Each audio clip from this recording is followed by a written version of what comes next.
it's made every match so much more enjoyable to watch because you don't get the stinkers, right? Right. It goes back to these guys being smart. They figured out that if I've got the hammer in my back pocket and I don't relinquish it, we can just play them straight up and win. They figured that out. So it's like, all right, now credit to the people at TGL. Like, no, we need to fix this because the hammer can change the match. And since we fixed it, you're not out of it. The Smiley Show, only on SportsGrid. There is going to be an energy to game time decisions that you will feel night in and night out. We're going to go through every single thing, and I've got a great team behind me that's going to help me get the job done. I want this to be the place that people come to. We are going to hit every single one of those markets that you need to know about. There is not going to be a better place, I promise you, than game time decisions. We will have everything at our disposal, and we will use that to our advantage. I'm Kevin Walsh. Tune into Game Time Decisions from 6 to 8 p.m. Eastern on SportsGrid.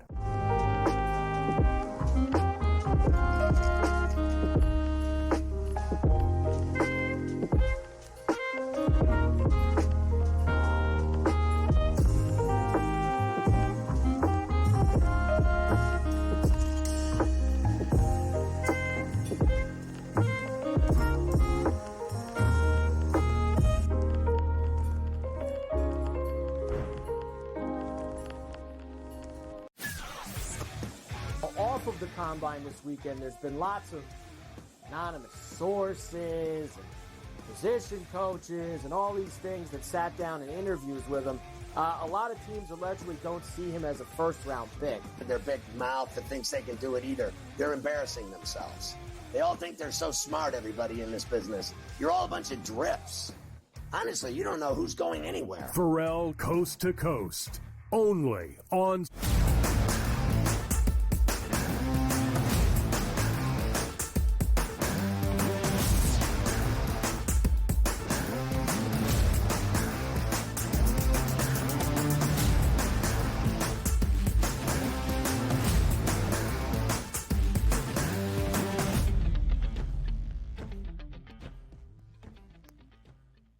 Welcome to hour number 2, live right here on this Tuesday on the early line on SportsGrid. He is Donnie right side. I am Ben Stevens. You can consider the start of this second hour your preview of conference tournament week. The games that we have on this Tuesday, and also a conference tournament breakdown for the big boys entering the fold. The opening games in the ACC men's tournament in Charlotte, and the Big 12 men's tournament as well, I believe in Kansas City, but we will double check. We will get to some of the games that we will see in the opening rounds on this Tuesday, but also, Donnie, of course, when the heavy hitters and the top seeds in each of those conference tournaments start their play later in the week. What it means for NCAA tournament seeding, what it means for any NCAA tournament bids, what it might mean for some of those bid stealers that are lurking this week in conference tournament action. Yeah, it's good stuff. And also understand this, though. We get excited for the high majors to take place, but the first rounds of the high majors, boy, there is some bad basketball out there till the big boys start to show up in the higher seeds, and it really gets fun on Thursday and Friday and Saturday and Sunday. That's where we start talking about bid stealers, teams that won 3 games in 3 days that never had a chance, going to steal a bid from maybe a bubble team that was hoping that they could make it in. It's good stuff as it goes throughout the week, but understand this. You get that nice mix, though. You still have the mid-majors going along with the high majors, a lot of fun to talk about it. And more importantly, these mid-major schools understand the task at hand. We better win this tournament or we're not going dancing. Whereas the big boys come in like, Texas Tech, no big deal. We got washed out round number 1. See you in the tournament next week. Might affect their seed line ever so slightly, but the resume is mostly solidified. 4 teams maybe on the wrong side of the bubble, like in the ACC we'll talk about with North Carolina. You have to make a run because you are going to be presented quad 1 opportunities as you go deeper throughout the bracket. The madness is already here during conference tournament week. Let's look back on the scores from a wild Monday night. Sun Belt Championship game, SoCon Championship game are 2 tickets that needed to be punched into the big dance. We start in the Sun Belt. Troy, as a slight underdog, knocks off Arkansas State. The Trojans win outright as a 2.5-point dog, 94-81. High-scoring game, over 141 and a hook. Scott Cross, who led Arlington State, or UT Arlington to the NCAA tournament just a few years ago, now brings Troy to the big dance. Troy will go dancing for the first time since 2017, just the third time in program history, with a great performance last night in the Sun Belt title. Yeah, 2 13-5 teams squaring up for it here. It was a great game. And you take a look at Arkansas State and Troy. You knew that game was off crazy to start, 43-41 at the break, and that was a lead for Arkansas State. But a great second half, which included a ton of offense for Troy. 53 points in the second half to cross that 90-point threshold here. Well-deserving. No easy ones there. They took control in the second half. Yes, they certainly did, DRS. A big victory. They made their way through the gauntlet in the Sun Belt. They won 3 games as the 3 seed and got the job done. Shout out to Troy. In the SoCon, we had a matchup of 2 teams we did not expect to see in the tournament title game, but 2 teams that have been to the NCAA tourney rather recently. This time, it's Wofford going back. The Terriers knock off Furman as an ever so slight dog, basically a moneyline pick'em price, winning 92-85. Donnie, an exceptional basketball game. Really great shot making and offense on display in the SoCon title game. Total was 138.5 and finds its way to the over. Wofford made 5 NCAA tournament appearances in a decade-long span under Mike Young, who is now the current head coach at Virginia Tech. Maybe you remember some of the names from the 2019 team when they won 30 games. Storm, and now I'm blanking on it. Fletcher McGee was one of them. Storm something. We will find it there in just a second. But they were a team that won a game in the big dance as well. Wofford is back. Storm Murphy. Thank you, Joe Frizo. Wofford is back in the big dance for the first time since 2019. How about another game where you were down at the half, Wofford by 2 points, similar to we just talked about that Troy game, and in the second half, Wofford surged with 55 points there to get once again over that 90-point threshold. And I love to see this on a neutral court. 54% as a team from the floor, but 50%, 14 of 28 from three-point range. Boy, the ultimate dagger sometimes is the three-point shot. The Wofford Terriers got it done yesterday. 10-8 versus 11-7. The Paladins also usually playing good defense out there. They can shoot the three-point shot. Not a real fast team, but my goodness, 92-85, blowing the doors off of that total. Jackson Civils for Wofford, a career best 20 in the biggest game of his career in a crucial clutch 3 in the closing minutes of that second half. WCC semifinals, St. Mary's ends the magical run for Pepperdine. The Waves do cover as a 19.5-point dog, but the Gales will be in the title game against who? Gonzaga. The Zags were a 14.5-point favorite against San Francisco. They get the win. The Dons the cover, 85-76. It is matchup number 3 this season between the top 2 seeds in the WCC tournament title game. St. Mary's, despite being the top seed, will be an underdog tonight against Mark Few's Bulldogs. Yeah, the best part about this is you understand the task at hand where you say, let me get this straight. Who won the regular season? Oh, St. Mary's. What did they do, split? No. St. Mary's won both of those games. Now you're on a neutral court, and Gonzaga is the favorite in that one. If you're just reading lines with no X's and O's, that's pointing you in the right direction. But we'll get to this handicap of this game, meaning this game's not going to be one at the three-point line. It's one who scores down low in the paint and who can control the tempo to their liking here. Maybe it's Ike out there, 27-10 last night. But the one thing we know for sure is this is always a battle we look for. You get twice in the regular season, the only consequential game in that conference, and then you love when they meet up in the conference final here. Both teams are going to March Madness. Who's going to cut down the nets? That's the question tonight. The Zags a 3.5-point favorite against the Gales. The magical run for Delaware in March continues. The Fighting Blue Hens doing exactly that. 82-72, knocking off the top seed in the CAA, Towson. Delaware DRS, a 12-19 team at the end of the regular season who had dropped 11 of their final 12 games, has now won 4 games in 4 days in the CAA tourney. 1 win away from the NCAA tournament. Again, the magic of March. Yep, the slingshot theory proving well for Delaware here, where you play on a neutral court and you play well and you're comfortable and you're going to the same hotel, back to the same arena, back to the same locker room, back to the same shooting sites out here. That's good for Delaware. This is why we love March Madness. Delaware making a run when they probably thought they could have been a one and done here. Let's see if they can pull it off, because that would be epic. UNC Wilmington edging out Charleston by a point, 68-67, in a game that was much lower scoring than many people anticipated. It will be UNC Dub against Delaware in the CAA final tonight. It will be Robert Morris taking on Youngstown State in the Horizon League final. Bobby Moe coming back and knocking off Oakland. Greg Campy and the Golden Grizz, who of course made that magical run led by Jack Golke last year. Campy, who's been there for more than 4 decades. Some really interesting coaching decisions and play calls late in that game. Oakland had a lead late, should have won. Robert Morris, the top seed in the Horizon League, will take on Youngstown State, who was looking for their first ever bid in the Big Dance, became a D1 school back in 1981.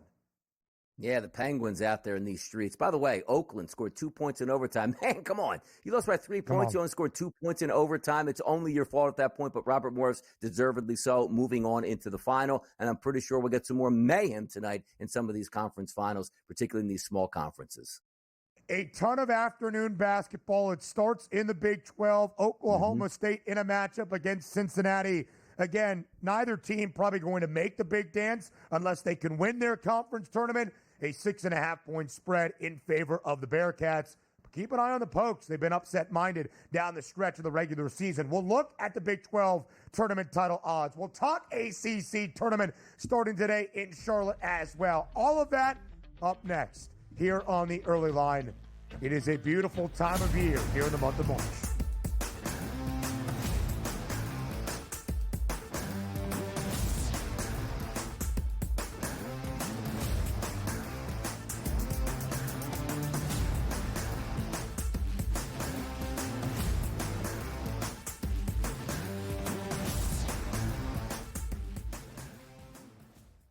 Anyone that's been to a sporting event, the atmosphere before a game, I think Game Time Decisions has that same exact atmosphere. This is our arena. This is what we do. There is going to be an energy to Game Time Decisions that you will feel night in and night out. The excitement you get when you lock your bets in, when you're figuring out what you want to do, we can zone in on the biggest games each night. I want this to be the place that people come to before the games start so they feel as ready as possible to lock in their cards. We are going to hit every single one of those markets that you need to know about. We're going to go through every single thing, and I've got a great team behind me that's going to help me get the job done. There is not going to be a better place, I promise you, than Game Time Decisions to get that new information, react to it, and be able to then bet accordingly. We will have everything at our disposal, and we will use that to our advantage. I'm Kevin Walsh. Tune into Game Time Decisions from 6 to 8 p.m. Eastern on SportsGrid. The two guys that can do it all. Too much electricity this morning. This is a good time. We're having a lot of fun. I had to do a triple take. Ka-ching! Why? Because of parity. I didn't mean to offend. Yeah, it's not going to happen. Road manager is a dirty word. Let him rip. You know what? Circumstances provide the results. What? How do you do this one? Oh, Donnie, you got such a good show there. A network that is booming. The Early Line, only on SportsGrid. Possible that while every other state is trying to copy New York and get that 51% tax on sports betting, is it possible that New York will actually lower their taxes? That's surprising. The question is, of course, well, what sports books could go there? I mean, we're already at 9 that are the biggest ones out there in the market. So, I mean, who are you really missing? Newswire, only on SportsGrid.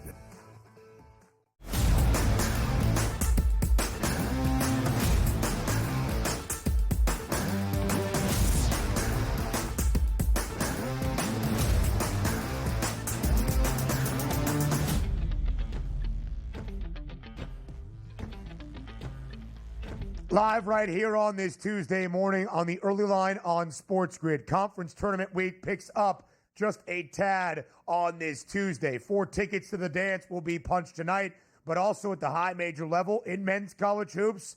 We start a couple of those conference tourneys on this Tuesday afternoon with some daytime basketball starting just after noon Eastern time. Let's begin in the ACC. It should always be in Greensboro. Sadly, it is in Charlotte this time around. But Duke is the hefty favorite to win the ACC tournament title after claiming the outright regular season conference crown. Minus 340, the price on the Blue Devils. Frankly, DRS, that should not be shocking for a team that went 19-1 in ACC play, 14-6 against the spread, booked as at least a 6-point favorite in all 20 ACC games with an average margin of victory of nearly 22 points per game. But the question is not Duke, who probably wants to perform as well as they can in Charlotte to try to take down that number 1 overall seed for the NCAA tournament, but who provides that best test for the Blue Devils. As you look at the odds outside of the Dukies, where do you go? Yeah, only two options, right, would be Clemson and Louisville, and I just think you answer your own questions there by saying 18-2 and 18-2, similar type teams. I do think Clemson is a better team overall than Louisville, but not by a big margin. The big margin is Duke at minus 340. Is that even price appropriate? Should it be minus 500? They're by far and away the best team. Now, the only thing that goes against the Duke Blue Devils is, even though they're playing in Charlotte, earlier tournament matchups when other teams' fans are still in the building tends to go 25% Duke fans, 75% everybody else, and just cheer against Duke at that point. Then as they move along, other teams are out of the building, and they start to get that 50-50 inside the building with their fan base here. But I don't anticipate an upset because this isn't one where, like, they're leaking oil coming in and it's no big deal, or they're worried about injuries and how they're going to play this thing out. If they just play Duke basketball, they've slaughtered this conference throughout the regular season. Yeah. And I don't think it's going to change more. Like, what goes against you? Now, you just saw a game where North Carolina is a talented team. Have things worked out all that much for the season? Not necessarily. But in a game, they had to win in a raucous building and had Duke on the ropes and had their best player, the best player in the country, in foul trouble and still got beat by double digits. Go find me a team that's going to knock off Duke because I can't find it in the ACC. Donnie, I was so impressed by Duke in that game. North Carolina inside the Dean Dome, in Chapel Hill, desperate need of a quad one win. Had every answer for Duke in the opening half. And yet, you would look up and the Blue Devils were still up by 7, 9, 10. It wasn't until the final few minutes of that first half that UNC was even able to cut the lead to a single possession, 43-42 at the break. So how does Duke respond as Carolina is riding the momentum at home?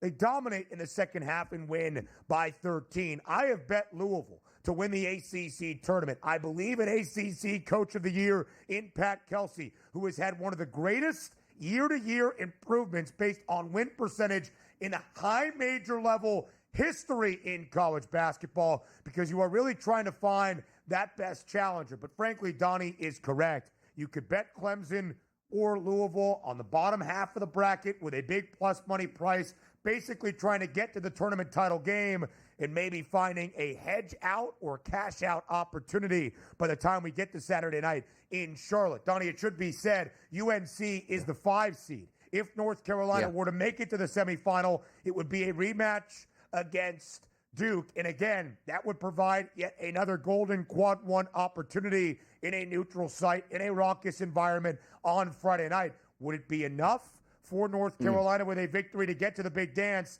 That remains the question, because as of this moment, UNC is minus 800 to miss the NCAA tournament for a second time in the last 3 seasons. Yeah, if you're taking a flyer, like, again, people, hey, 5, 10, 15, $25 here. UNC 28-1 to win the ACC because of how much it means to them and what they need. But also, you're still coming up against what you said. It's like, hey, it's a neutral site. It could help them out. Number one, they just lost to Duke at home in their own building in the most raucous atmosphere you can have. And secondarily, it's like, hey, Duke really struggles in neutral site. Did you see what they did to Illinois in the Garden? I mean, it's not as if like, hey, Duke away from home, completely different ball club. No, they're not. They're still unbelievably talented, and it seems like Duke has the perfect recipe. Hey, they're not shooting the three all that well. They can do so many things well where it's tough for another team to even compete. But if I am just taking a flyer for fun, 28-1 UNC, see if they can rise to the occasion one final time. Plus 470 is the price for the Heels to get into the NCAA tournament. 28-1 if they were to reach the semifinal and have that opportunity against Duke. Would probably be close to a plus 470 price on the money line, something of the sort. And again, Charlotte is not far for either fan base. There would be a lot of representation and probably close to a 50-50 split. Clemson has been great. Clemson was an Elite 8 team. I think Brad Brownell, the head coach of the Tigers, one of the more undervalued coaches at the high major level in D1 college basketball. worth a flyer on them at plus 650 as well. Big 12 tournament in Kansas City. Houston is that top seed, of course, winning their second outright title in as many years in the league, and a plus 110 favorite to win the conference tournament. But it feels a little bit more up in the air, perhaps. Houston has a lot to play for, but pretty firm on that one line. Can Texas Tech make a run? Of course, the odds makers optimistic for Iowa State. The Cyclones, Donnie, the only team that you see there in the top three, shall we say, that does not earn a double bye. Iowa State only an opening round bye as the 5 seed. Yeah, if I'm looking at saying, okay, Houston probably should win this, but it's only plus 110, I'm getting two teams for the price of one, meaning I would take Texas Tech and Iowa State plus 330, plus 550, so I get two chances to knock off Houston here on a neutral court. You take a look at the net ratings. Of course, we just saw the ACC where you have a team that's one game behind, two teams that are one game behind the Duke Blue Devils, and the net rating is so outrageously tilted between, like, I think it's like 1 and 19. At least it's a little bit closer here. It's 3, 7, 16, 24, 10. Right. You get the point at this. But for my money at this point, again, I would take Texas Tech and Iowa. Give me two shots at Houston. Even though for me, I think Houston is the best team in this conference, but give me two quality teams, and maybe Houston stumbles, you get your foot in the door, and maybe you can even turn it into that plus 550 price on Iowa State. We'll continue to break this down on the other side of the break as well, because there is another team to pay attention to. That would be BYU. The Cougars streaking into the Big 12 tournament as the 4 seed could set up a huge showdown against Iowa State in just a few days. Plenty more conference tournament week action next.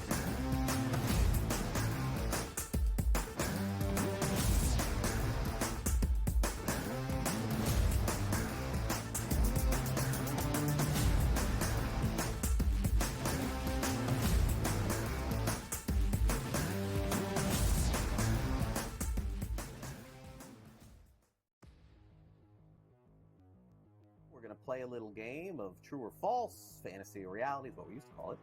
But instead, we're going to play a little game of buy or sell.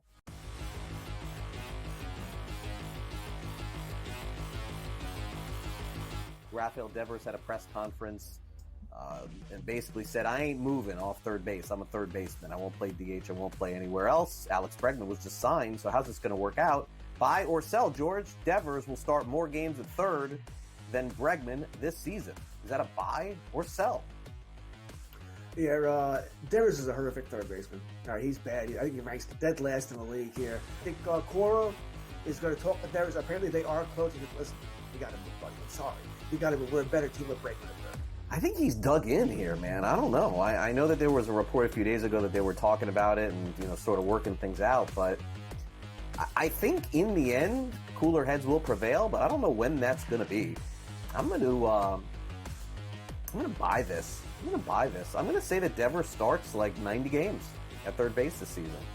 And I think that'll probably be the compromise here. I think that Bregman will start some. Devers will start some. Bregman's still a Gold Glove third baseman at this stage of his career. It doesn't really add up. The other thing that happened is over the course of Big Poppy's career, he moved off first base. He went to DH. And Big Poppy was Devers, right? I mean, pretty similar in stature there. But Devers just seems to be really dug in on this. I think if it was going to happen, George, we would know by now. And it hasn't. We just heard that it may. So I am going to buy. I don't think Devers plays 150 at third base or even 140 or anything like that. But I do think he plays more than Bregman at third. I think that they have a compromise when they play both. Fantasy Sports Today, only on SportsGrid.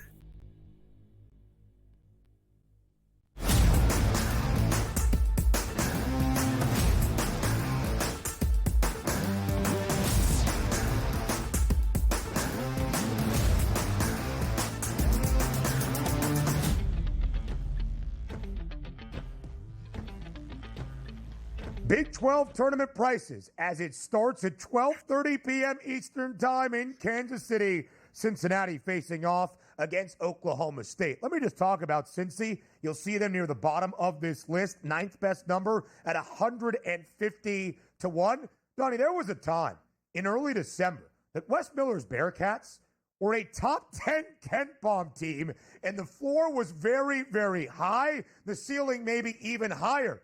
Cincinnati more than likely going to miss the NCAA tournament. Not more than likely. They are going to, unless they can win the Big 12 tournament, capped off by a disappointing home regular season finale against Kansas State, only scoring 49 points. So for Cincy, can they start some momentum here? We shall see. They're a 6.5-point favorite in their Big 12 tourney opener against Oklahoma State. Again, just a little bit after lunchtime, noon Eastern. I mentioned BYU right before we got to the break. 12-1 price on the Cougs. They have won 8 straight entering the Big 12 tournament, covering in 7 of those 8 victories, 3 outright on the road against tournament teams, West Virginia, Arizona, Iowa State. Some might contest the victory in Tucson with a couple of interesting calls down the stretch. I would not disagree. And they did win the Holy War against Utah in their finale. They won that game by 11, did not cover as a 12.5-point favorite. But Kevin Young and his Cougars playing great basketball, have a conference first-team performer in Richie Saunders as well. Yeah, and you take a look at the price points here, too. It's not as if it falls off a cliff. Like Houston plus 110, 350 to 550 to 950 to 12-1 and 14-1. 14-1 is a realistic price here for a quality basketball team that still has to knock off some opponents. Then you start to hit that shelf, 35-1, 100-1, and so forth. But this is what we always talk about, these major conferences here. Let's just say the top half of it, legitimate chances on a neutral court to knock off other teams. And also, you heard me use this term plenty of times so far, the slingshot effect. It's tough sometimes for the teams that are coming off a bye, playing a team that just played yesterday on that same court and played well. That's an advantage for that team here where you get off to a slow start as the higher seed. The other team's coming up ramped up. You find yourself at the first breakdown 15-4. Now it's a dogfight the rest of the way. So I couldn't fault anybody for saying, hey, give me BYU. Look at that. They went lights out from three-point range. There's nothing. Not even Houston can do if they're launching 35 three-point shots and making 50% of those shots here. So it's a fun conference top to bottom. I've zeroed in on Texas Tech and Iowa State. But if somebody's reaching down there as far as Kansas at 14-1, why not? It's neutral court. Kansas is going to have a big fan base there. For sure. And Kansas City, no doubt about it. They will feel like home games for the Jayhawks. And again, DRS, when you look at Kansas, it's a whole new season, right? Disappointing in the regular season, 8 conference losses once again for KU. They are going to be a tournament team, but for the preseason number 1, who was disappointing last year, followed by a disappointing season once more this year, it's a whole new ballgame. They can kind of pick up where we expected them to be. Hunter Dickinson, I think, a 33-point performance in the finale against Arizona at home on Saturday, 83-76. Speaking of the Cats, they were 11-1, providing a great test to Houston in the Big 12. Could they rival the Cougs for that regular season crown early in February? Arizona and Tommy Lloyd dropping 5 of their last 8 in the regular season. Can they find their footing? Baylor, a lot more offseason expectation than they perform. Some veteran transfers. Jeremy Rhodes from Duke. Norchad O'Meara making his way from Miami with a very talented freshman in VJ Edgecombe. Can Scott Drew get this team to play? West Virginia should be a tournament team, avoiding a couple of bid stealers during conference tournament week. 100-1 price. K-State also much higher expectation. Should be a great week in Kansas City. And just to say, DRS, Kansas, that's 6th seed. So their path to a tournament, they get the winner of Utah and UCF. Those 2 teams play tonight. Kansas will play in their opening game in KC Mo tomorrow. If they win that one, they get an Arizona team who they just beat in the Fog on Saturday to end out the regular season. Yeah, no, there you go. And it sets up perfectly for them because you want to try to avoid the top teams as long as you can, which is hard to do when you're not one of those top 4 seeds as you get in. But I'm looking for some fun in this. And it's a shame that we look at Houston. It's like, let's look for ways to beat them. When they went 19-1 in conference play, the next best team, again, Texas Tech at 15-5, and they're only priced at a plus 110. They're 4 games clear of the second-place team. And then we take a look at teams like in the ACC, the Duke Blue Devils, who are 1 game clear of 2 teams and almost a minus 400 price. It's kind of crazy. It is insane, Donnie. But Houston was that good this year and deserves its respect, as I'm sure a lot of people are giving them. Now number 2 in the AP top 25, by the way. Duke number 1 to end out the regular season. Auburn dropping its final 2 games in regular season competition. Falls back to number 3 in the AP poll. Other conference tourneys starting today. Next.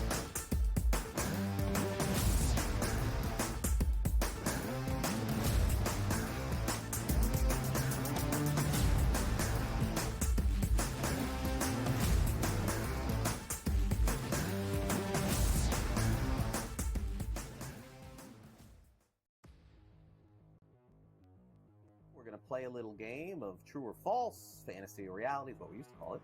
But instead, we're going to play a little game of buy or sell.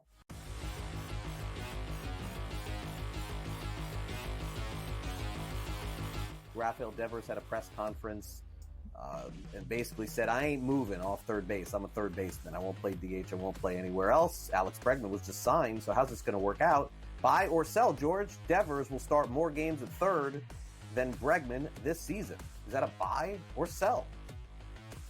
Yeah, Devers is a horrific third baseman. All right, he's bad. I think he ranks dead last in the league here. I think Cora is going to talk with Devers. Apparently, they are close. Listen, we got to move, buddy. I'm sorry. We got to move. We're a better team with Bregman at third. I think he's dug in here, man. I don't know. I know that there was a report a few days ago that they were talking about it and, sort of working things out. But I think in the end, cooler heads will prevail. But I don't know when that's going to be. I'm going to buy this. I'm going to say that Devers starts like 90 games at third base this season. And I think that'll probably be the compromise here. I think that Bregman will start some. Devers will start some. Bregman's still a Gold Glove third baseman at this stage of his career. It doesn't really add up. The other thing that happened is over the course of Big Papi's career, he moved off first base. He went to DH. And Big Papi was Devers, right? I mean, pretty similar in stature there. But Devers just seems to be really dug in on this. I think if it was going to happen, George, we would know by now. And it hasn't. We just heard that it may. So I am going to buy. I don't think Devers plays 150 at third base or even 140 or anything like that. But I do think he plays more than Bregman at third. I think that they have a compromise when they play both. Fantasy Sports Today, only on SportsGrid.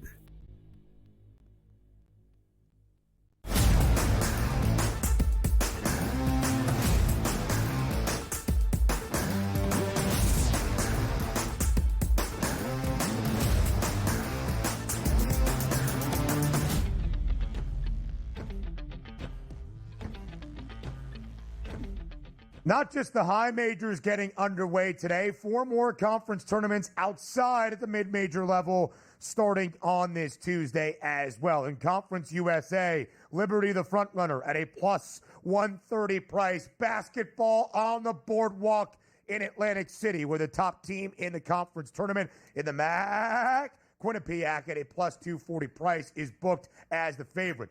In the SWAC, Southern, a plus 165 price to win it. In the WAC, Grand Canyon, a plus 155 team. Last year under Bryce Drew, Grand Canyon made it to the big dance as well. A lot to like, DRS, all conference tournament week long, and 4 tickets in conference tournament titles to be claimed on this Tuesday evening as well into the big dance. Yeah, these conferences should have started last week. I mean, get center stage, get the broadcasting all week long, have them during the afternoon, Saturdays, Sundays, and get after it here. It's kind of a shame that these will get buried a bit by the high majors that are going to play, but certainly you're seeing the price points here. Plus 130, plus 240, plus 165, plus 155. You know what that tells me? A lot of teams from these conferences are legitimately in play to punch tickets here. No minus 400s, minus 500s, minus 300s. I mean, look at that one price, a plus 240 in the MAC conference with Quinnipiac at plus 240. That's tremendous. That means 5 or 6 teams legitimately can go on a run in Atlantic City and cut down the nets and find their way into March Madness. Donnie, you mentioned this for a lot of our mid-major tournaments last week, and we have seen that on display here as we've gone through the bracket. Delaware is a 12 seed, the lowest ever seed to reach the CAA semifinals, and now make that the championship game tonight. A magical run, 4 wins in 4 days. Not only is it about momentum, but we saw this on display even in leagues like the Horizon, where 3 of the top 4 seeds reached the semifinals, and a proven team, of course, in Greg Campy's Golden Grizz. You know what the spreads were for our semifinal games last night? Robert Morris, top seed in the tournament, 3.5-point favorite against Oakland. Game was decided in overtime by 3. We had a matchup last night between Cleveland State and Youngstown State. Youngstown State get the victory. The Penguins going to play for a spot in the big dance for the first ever time. That was a 2.5-point spread, actually in favor of Cleveland State. We saw it in a matchup in the other CAA semi. Charleston and UNC Dub. In the SoCon title game, Wofford and Furman, 1.5-point spread. In the Sun Belt Championship game, 2.5-point number in favor of Arkansas State, where the underdogs in those two tournament title games, if you want to call them underdogs, won outright, getting about 2.5 points or fewer. You said like versus like competition. When we see this on a year-to-year basis, game over game in conference play, by the time you get to this stage, when it's winner take all, the edges are so slim. The margins are incredibly tight, and thus you can find some value in those pre-tournament prices or even at certain stages as these teams prolong their way throughout the bracket. No, absolutely. And also understand this. You take a look at the Metro Atlantic. And again, a lot of these teams are going to be so close here. You got what? 15-5, 14-6, 13-7, 12-8, 12-8, 12-8, and 10-10. That's fantastic here. But also, you know, what's the goal we have here for the Metro Atlantic? Because they play in Atlantic City, which is great. It's a resort town. It's also the gaming capital of New Jersey. And of course, New Jersey in 2017, flipping the switch there to we can gamble legally. It's fantastic. It's been great. We're partnered up with the FanDuel Sportsbook, everything we love about it. But you're telling me that the Metro Atlantic Conference can go to Atlantic City, a huge casino town, to have their tournament, and yet you can't bet on these tournament games? It doesn't make any sense whatsoever. And then I guess the fact would be if they played these just across the river in Philadelphia, which it actually used to be at the old Civic Center in Philadelphia, we would be able to bet on these games just as long as the New Jersey team wasn't involved. It doesn't make any sense. The smaller conference needs as much exposure as you possibly can. And I can guarantee you, viewership and also going to the game would be exponentially higher if you allowed to handicap and bet these games and go to Atlantic City to watch them here. And sometimes just, you cut off your nose to spite your face. Yeah. It doesn't make any sense. Move it out of Atlantic City then. Put it back up, because I remember also the A-10 used to be where Sienna's home court was in New York. So we'd be able to compete and bet on that like we used to in the past. It's a shame that you go to Atlantic City, which is a great town. It's an unbelievable venue, and you can't actually wager on the games. It's stupid. It really is a little bit insane, but it's all the regulations that come with collegiate sports as they try to uphold any amateur values left. Of course, we know that has been, is, and will forever be a facade. Let's get to the WAC tournament quickly, because Grand Canyon, a tournament team last year, is not the top team in the bracket. That would be Utah Valley. They were 15-1. 15-1 in conference tournament play. GCU 13-3. The only two teams, DRS, in the WAC. It's only a 9-team conference in total, but the only two teams in Utah Valley and Grand Canyon to win double-digit games. Very interesting bracket format. Starting today, as we get this tournament underway, it's a matchup of the 8 and 9 seed in conference tournament action. That will be Southern Utah and Utah Tech. Afternoon game that we have from Las Vegas. And then tomorrow, the top two teams, that would be Utah Valley taking on the winner of the 8-9 game in Grand Canyon, as the 2 seed will match up against UT Arlington. So you see the top two teams on display tomorrow. Then they get a bye until, I guess that would be Friday, as the 3-6 matchup in the 4-5 happen on Thursday to get to the semifinal round on Friday. It's an interesting design to benefit the top two teams, obviously taking on lesser competition in the 1 versus 8 versus 9 winner in the 2-7 game, but an interesting kind of bracket format. And again, Grand Canyon has the pedigree. GCU, the Lopes, a plus 155 price, but Utah Valley, 15-1 under Todd Phillips this year in conference play. Their only loss to GCU, that was on the road by 18, did beat Grand Canyon at home as well. Really good defensive team in Utah Valley. Might be worth a sprinkle if you think that is going to be the anticipated tournament title game. Of course, Utah Valley will probably be booked as an underdog, but you might be able to get some value. Yeah, and also you take a look at a very good defensive team going up against a high-tempo team in Grand Canyon, some things to watch out for. But anytime you're in those tournament games where if you live and die by the three-point shot, chances are you're probably going to end up dying by the three-point shot. You look at Grand Canyon on offense, number 1 in conference play, close to 55% inside the arc, and then you take a look at their defensive imprint. Number 1 inside the arc at defense at 43.4%. I like those concepts when I'm looking for, look, we don't have to rely on the three-point shot, and we can absolutely make it inside the arc. But then if you don't make your three-point shots, good luck coming inside the arc. We'll defend the hell out of the basketball there. A very fast tempo for the Lopes. That is what GCU does. They play at an even faster tempo this year than they did a season ago when they earned a bid to the NCAA tournament as a 12 seed, a trendy 12 seed pick. They beat St. Mary's in the opening round of the Big Dance in the round of 64 and then got Alabama in the round of 32. We thought that would be a high-scoring game, 72-61, but a 30-win basketball team a year ago for Bryce Drew and company out of Phoenix. This year, the overall record, 23-7. Keep an eye on Grand Canyon. They are booked as the favorites in the WAC, but I do like a sprinkle on the Wolverines out of Utah Valley. 4 conference tournaments starting today, along with the 2 that we have at the high major level. Quickly, Conference USA. Didn't spend a lot of time. Liberty should be that team, Donnie, booked as the favorites, correctly so, but could be a very compelling CUSA tournament. No, it is. And again, you're looking at those top teams, 13-5, 12-6, 12-6, 10-8, 10-8, 9-9. Anytime you get more than half of your conference above 500 and put them on a neutral court, crazy things happen, which again, isn't that why it's called March Madness at this point? Crazy things will happen. It's a lot of fun to watch you play out. And we are right at the precipice of greatness starting last week, into this week, into Sunday, into next week, the next week after that, Ben, the next week after that, and then the Final Four and the championship. Fantastic times ahead. Fantastic times ahead. Liberty, the top team in CUSA, but that was Jacksonville State until the final week of the regular season. Oddities there. Mike Fluid joins the show up next.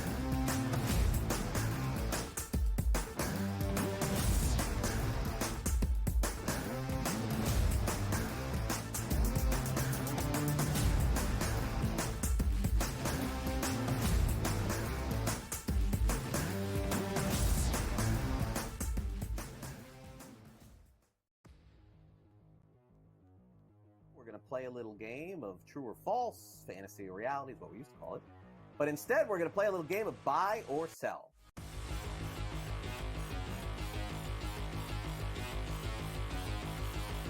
Rafael Devers had a press conference and basically said, I ain't moving off third base. I'm a third baseman. I won't play DH. I won't play anywhere else. Alex Bregman was just signed, so how's this going to work out? Buy or sell, George? Devers will start more games at third than Bregman this season. Is that a buy or sell? Yeah, Devers is a horrific third baseman. All right, he's bad. I think he ranks dead last in the league here. I think Cora is going to talk to Devers. Apparently, they are close. Listen, you got to move, buddy. I'm sorry. You got to move. We're a better team with Bregman at third. I think he's dug in here, man. I don't know. I know that there was a report a few days ago that they were talking about it and sort of working things out, but I think in the end, cooler heads will prevail. But I don't know when that's going to be. I'm going to buy this. I'm going to say that Devers starts like 90 games at third base this season. And I think that'll probably be the compromise here. I think that Bregman will start some. Devers will start some. Bregman's still a Gold Glove third baseman at this stage of his career. It doesn't really add up. The other thing that happened is over the course of Big Poppy's career, he moved off first base. He went to DH. And Big Poppy was Devers, right? I mean, pretty similar in stature there. But Devers just seems to be really dug in on this. I think if it was going to happen, George, we would know by now. And it hasn't. We just heard that it may. So I am going to buy. I don't think Devers plays 150 at third base or even 140 or anything like that. But I do think he plays more than Bregman at third. I think that they have a compromise when they play both. Fantasy Sports Today, only on SportsGrid.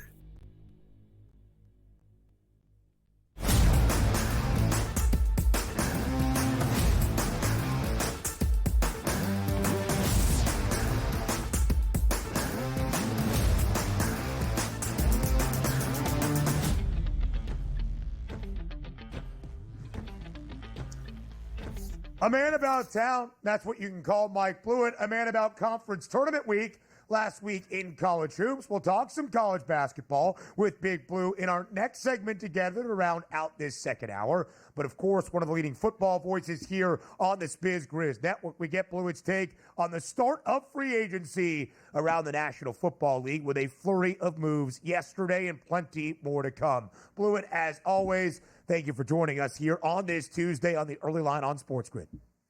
Thank you. Excited to talk college hoop in a few minutes. Nice job with the WAC and the MAC and everything else there. We can touch on those in a few minutes. But obviously, free agency got off to a rousing start yesterday. Certain teams just furiously scooping up players. Teams like the Patriots, who did a really nice job of getting some tone setters, specifically for Mike Vrabel's defense in Williams, Spillane, and Davis. One player at each level that he wants to come in and help him be a more physical football team. The Vikings really shoring up their line play, Jonathan Allen, and now possibly Javon Hargrave going to Minnesota's defensive line. And the Bears obviously investing very heavily in Caleb Williams' protection scheme. So teams really going after needs, but I would caution everybody that's very excited right now, continue to be excited. Think that these are the moves that are going to help your team win a championship, but it's just a piece. We had a coaching shuffle,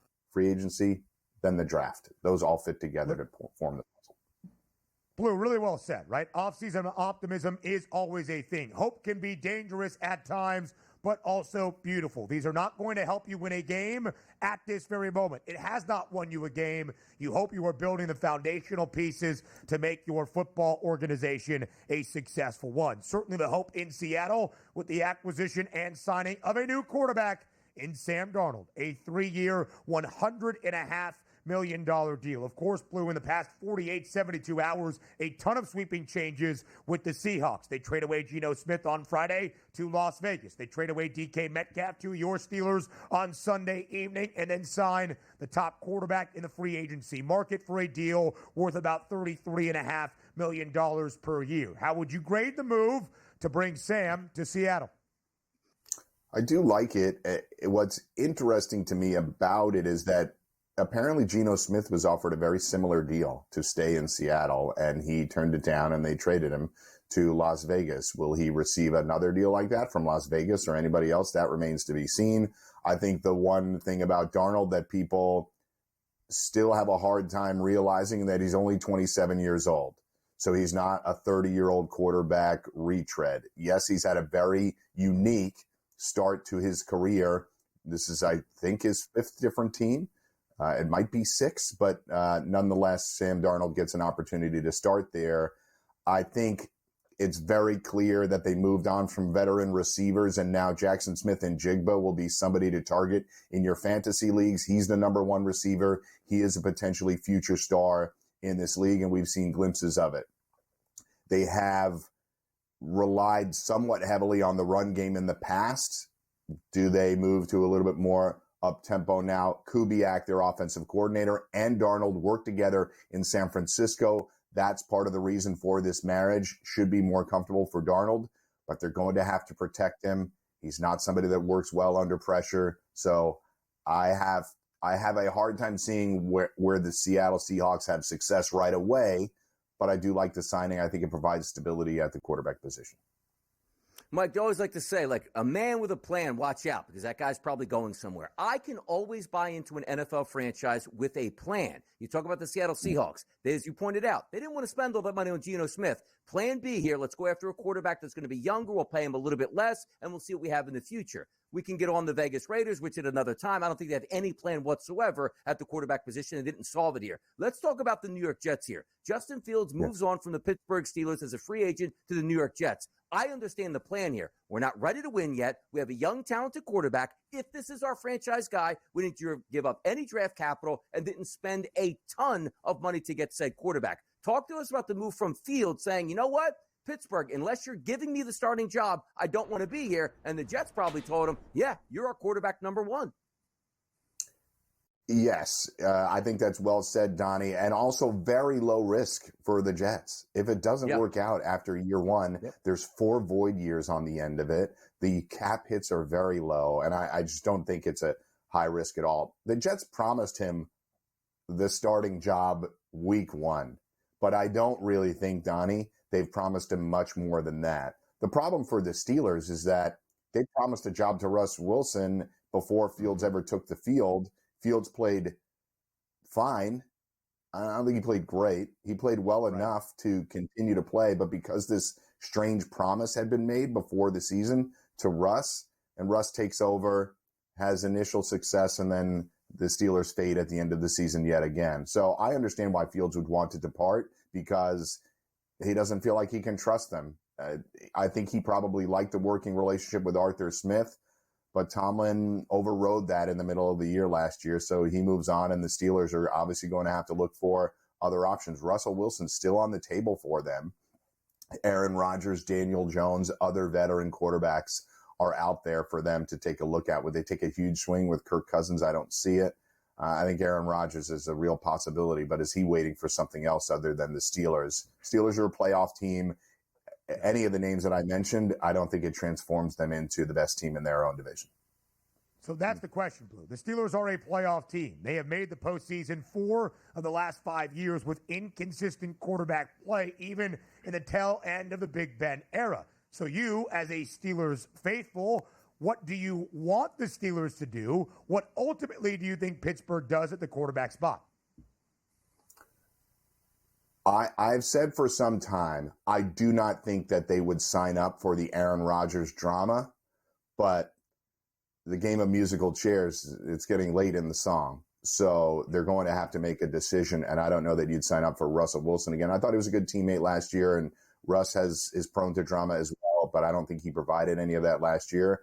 I think I would go with Rodgers on a 1-year deal, and I think that's their most upside for 2025. But Daniel Jones long-term, that would be interesting to me. The problem is the Steelers' offensive line isn't very good, and that hurts Daniel Jones.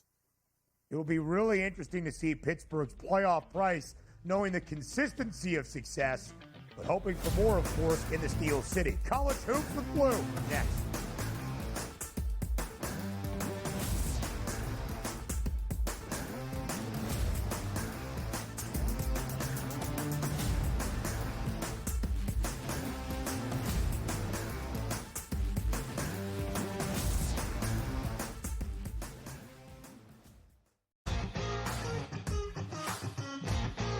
Which is a great place to be. Are you in the locker room, like you giving like the Any Given Sunday Inches Al Pacino speech? Are we there yet? Oh yeah, I think we've been there. We're gonna have a long talk with Rob today about the 99-199 issue from last week. Like I just don't get how he is still employed. We got to talk to ownership about that one. The Smiley Show, only on SportsGrid. Possible that while every other state is trying to copy New York and get that 51% tax on sports betting, is it possible that New York will actually lower their taxes? That's surprising. The question is, of course, what sports books could go there. I mean, we're already at 9 that are the biggest ones out there in the market. So, I mean, who are you really missing? Newswire, only on SportsGrid.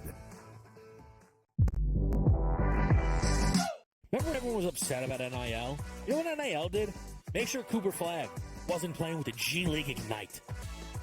That's good for us. That's good for college basketball.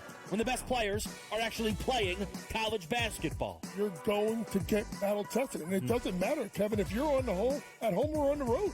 If you don't come ready to play in the SEC, you're going home with an L.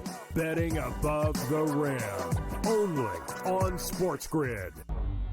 The two guys that can do it all. Too much electricity this morning. This is a good time. We're having a lot of fun. I had to do a triple take. Ka-ching! Why?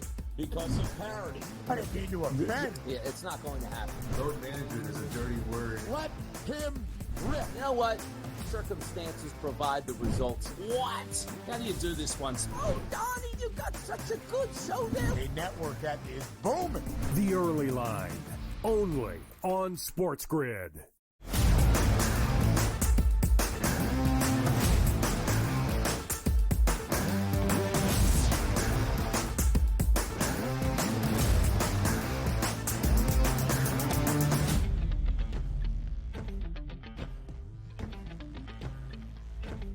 The football insight from Mike Blewett, always appreciated. But here in the opening few weeks of March, we called him a man about town, a man about the country, a man about conference tournament week, as Mike Blewett was traveling all over to take in conference tournament action, most recently at the Summit League, maybe the Horizon League as well. Blue, where have you been? Where in the world has Mike Blewett been in the last 5, 6, 7 days? I have been in South Dakota, Sioux Falls, South Dakota, site of the Summer League tournament. I'll throw some pictures up on social media. Packed house, really there almost every night for women's games, men's games, and obviously an exciting tournament. The South Dakota State women haven't lost in 65 games in the Summit League. Very dominant team that has a chance to make a run in the women's tournament. And Omaha on the men's side, their first ever NCAA tournament appearance, smashing the garbage cans, all that stuff was really a lot of fun. Their fan base showed up really well at championship night, and Markel Sutton, their player of the year. Omaha might end up with a 15 seed. They're probably teetering on the 15-16 line.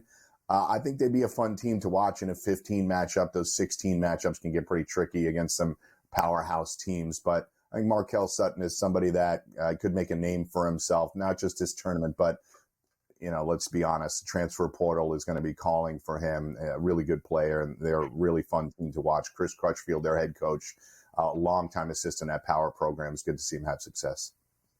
I'll tell you what's calling right now, Mike Blewett. That's an NCAA ticket that we're waiting on to see who is going to cut down the nets in March Madness. So let me just ask you this question through.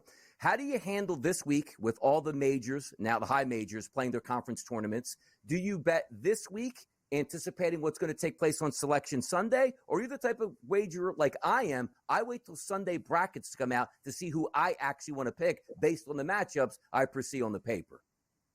I would say that you can look for some angles, Donnie, in this week. I would certainly look for some edges this week, because here's the reality. We have a lot of body of work right now. These tournament games, these college, I personally think tournament week is equal to March Madness. I think March Madness started a few days ago. I think it's a fantastic week to be able to bet. And I think it is still, after all these years, underrated in comparison to the larger tournament. So what I would say is that we have a general profile of the teams that can win the national championship. And those general profiles aren't going to change, whether they win their conference tournament or not, even if they get bounced in the first round. So I'm talking teams like Duke and Auburn and the teams right at the top of the list.